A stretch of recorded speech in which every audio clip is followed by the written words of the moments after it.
Okay. It turns out that I'm at the Flipper House, the rehab project, and this turtle was brought to me yesterday afternoon while I was at Bayview. We gave him some antibiotics and some pain medications, and we usually give them 12 to 24 hours to make sure they're going to survive, because it's difficult to know just what kind of internal injuries can happen under these shells or actually inside the brain vault. So he's actually passed his first 12 hours, going on 24. And so now we're going to go ahead and give this guy that benefit of the doubt, and we're going to sedate him. I can already tell you that we are probably going to lose that left eye. The right eye looks like it might be savable. We'll have to check and see. And if it looks like we have some sight we can work with later on, then it'll be awesome. What's cool about turtles is turtles have an internal skeleton and an external skeleton. The internal skeleton is basically the parts you're seeing here, the pectoral girdle, the pelvic girdle back here, and the shell itself actually is a modification of the backbone, okay, and the ribs down the side that are flattened and fused on the edges, and the bottom part of the shell that you see, the plastron, is also the modification of a sternum, like your breastbone. So evolutionarily speaking, these guys are truly unique. Not only are they unique there, but their skull itself is also pretty much built the same way. The part of the bones that you see on the outside of the turtle skull are actually small bony plates like cheekbones, but inside of that is actually a skull brain case as well, which is why this guy can have a completely crushed face and he can still feel his feet. So anyway, did not see me do that. That was not painful, but he did react responsibly, which is pull your feet back inside. If we'd only done that a little bit faster, his head would not be crushed. He does have, this guy was actually found in Pascagoula, by the way, and brought to me in Ocean Springs. Now we're in Gulfport fixing it. So that's what we're doing now. I'm about to try and hit the subcarapacial vein, which is just up underneath here. There's a small sinus in there, just underneath the bone, and I have a curved needle that's going to go in there and hopefully get into that sinus. As a general rule, I'll only do that once per day, because once I inject it, if it doesn't make it into the bloodstream, then of course you have to try again another time. But I'm usually pretty good at this, and we will see how well this works. So that's what it looks like for now. In just a few minutes, this guy will be relaxed, his head will be out, and we'll be able to assess his injuries to his skull a lot more closely. And if all goes well, this guy will live. All right? Later.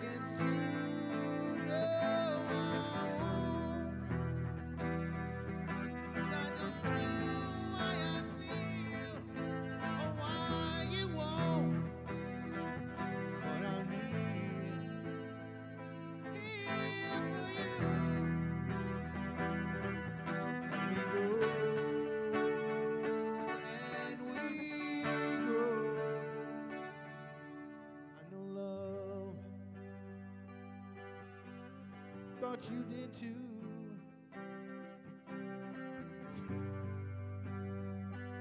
I still love you.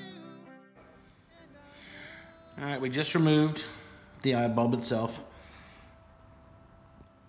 And now I'm just figuring out what I got to suture closed here. There we go. The lids are actually pretty traumatized, so I don't think I need to freshen them up much. Just get them closed enough to where the scar tissue shrinks down over them. If I can just get that needle in the right spot. There we go.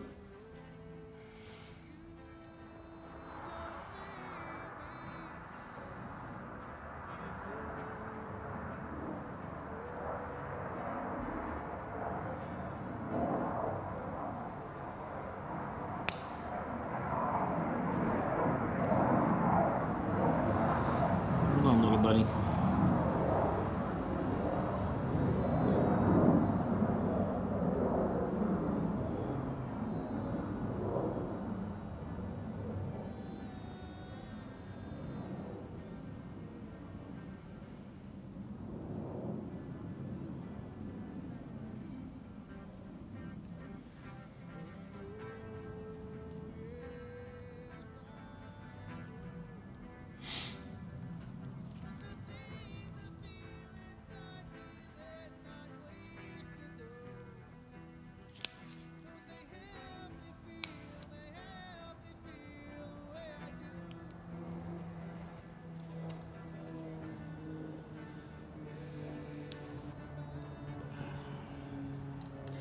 Now, I've actually heard of a few cases of some blind tortoises over the years, and I've done my best not to leave them behind in my care, but it turns out that some local rehab friends of ours have actually found some loopholes in the law as to what animals can be kept and what animals cannot be kept in captivity. And this particular species is unregulated. And with the purchase of just a small game hunting permit, a person can actually adopt this guy and keep him for the rest of his life. So I'm gonna go ahead and put this guy back together again like he's going to live, and I think that suture's enough. And give someone the chance to adopt this guy and give him a great home forever and always, if he's lucky. And we're gonna try to nurse this eye back to health. It just looks like there's some swelling there, and part of it is actually this bit of cheekbone that's sticking out. So once I get that back into place, I'm pretty sure might be able to save that eye. All right, step one.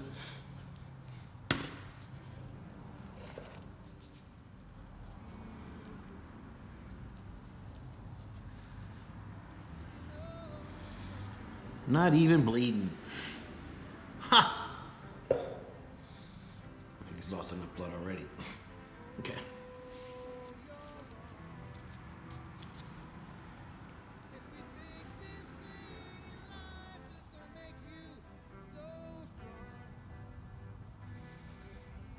This is just making sure we clean up the outside.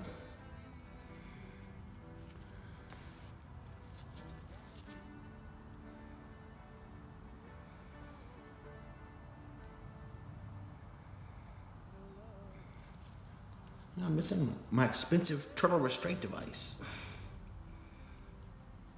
It's usually a cup. All right, you can stop.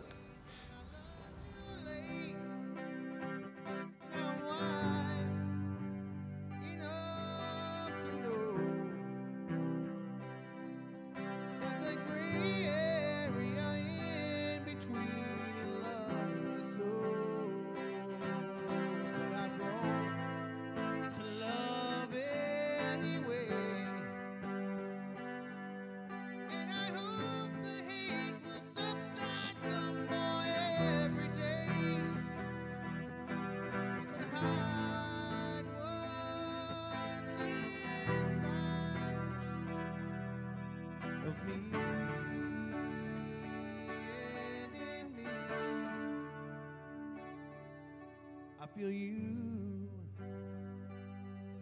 you feel me. I love you, you say you love me. But I know some things can make it go. And I know the love we feel will one day go and go. But I won't hold it against you, no, I won't. 'Cause I don't know why I feel or why you won't. But I'm here for you. And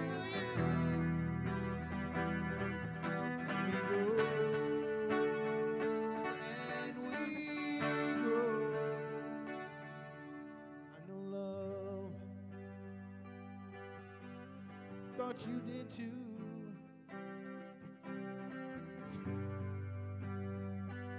I still love you, and I know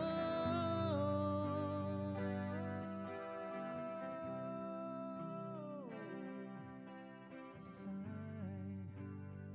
sign, way deep inside.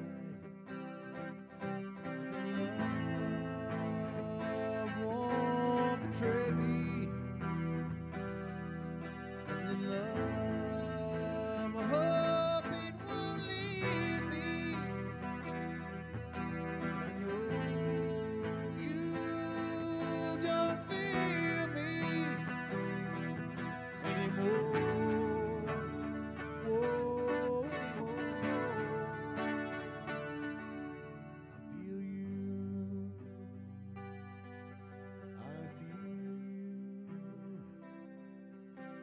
feel used and abused.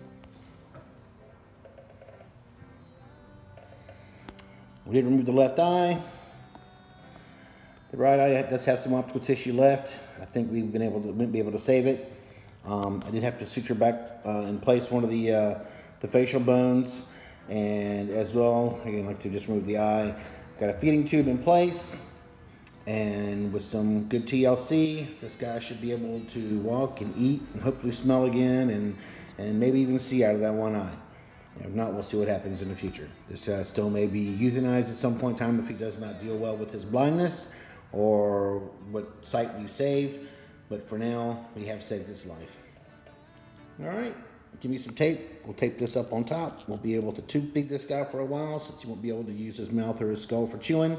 And this guy could live a long life.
I know you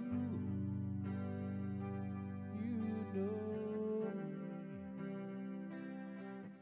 I'd like to think that you might know me completely, but you feel, and you know that love will guide you through some dark road years.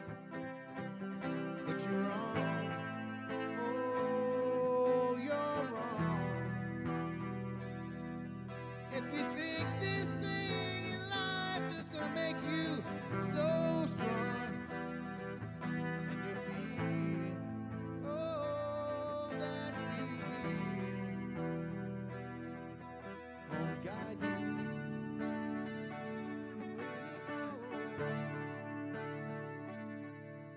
I know love, and I know hate. There's a gray area in between that I learned too late. Now I'm wise enough to know that the gray